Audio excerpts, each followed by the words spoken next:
បងប្អូនអាចសង្កេតឃើញថាមុននឹងក្រោយពេលបាញ់ភ្លាមហ្នឹងឯងគឺសរសៃហ្នឹងគឺបាត់តែម្ដងបាទជាទូទៅសរសៃក្រហមដែលមាននៅលើផ្ទៃមុខវាមានកត្តាសំខាន់ពីរយ៉ាងទី1ពីកំណើតនិងទី2ដោយសារការប្រើប្រាស់សារធាតុកាត់នៅលើស្បែកមុខរបស់យើងដែលធ្វើឲ្យសក្តិរិលកម្រាស់ស្បែកមុខបាទការព្យាបាលគឺមាននៃ Megabel ផ្ទាល់តែម្ដងជាទូទៅបច្ចេកទេសក្នុងការព្យាបាលសរសៃក្រហមនៅ clinic របស់យើងប្រើបច្ចេកទេសពីរសំខាន់ទី1 Vivim Perfecta ជា Pulse Dye Laser ក្នុងគោលបំណងដើម្បីបាញ់បង្រួមសរសៃឈាមនៅលើផ្ទៃមុខរបស់យើងដែល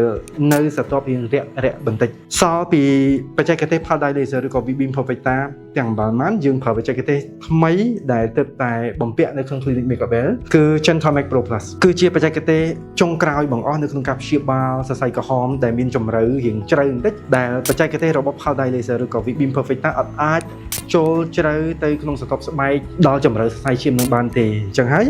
យើងត្រូវការរួមបញ្ចូលគ្នារវាង Vivim Perfecta រួមជាមួយនឹង Gentomax Pro Plus បាទអញ្ចឹងសរសៃរបៀបក្រហមដែលកើតមាននៅលើផ្ទៃស្បែកផ្នែកខាងលើក៏យើងអាចបង្រួមបាន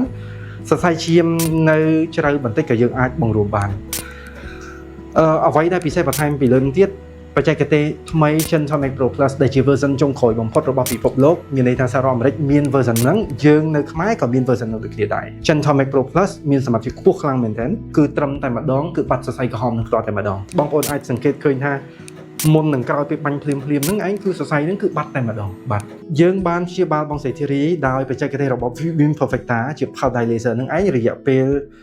ប្រហែលដងមកហើយយើងឃើញថានៅសេសសល់ប្រហែលជា10ទៅ20% តែប៉ុណ្ណោះដែលនៅមាននៅលើផ្ទៃមុខបងស្រីអញ្ចឹងហើយយើងបន្តការព្យាបាលដោយការប្រើប្រាស់បច្ចេកទេស Gentomax Pro Plus ដើម្បីបង្រួមសរសៃឈាមរៀងនៅខាងក្នុងស្បែកបន្តិចបាទអញ្ចឹងជាទូទៅអតិថិជនគាត់មានអារម្មណ៍ថារៀងភ្ញាក់ផ្អើលដោយសារ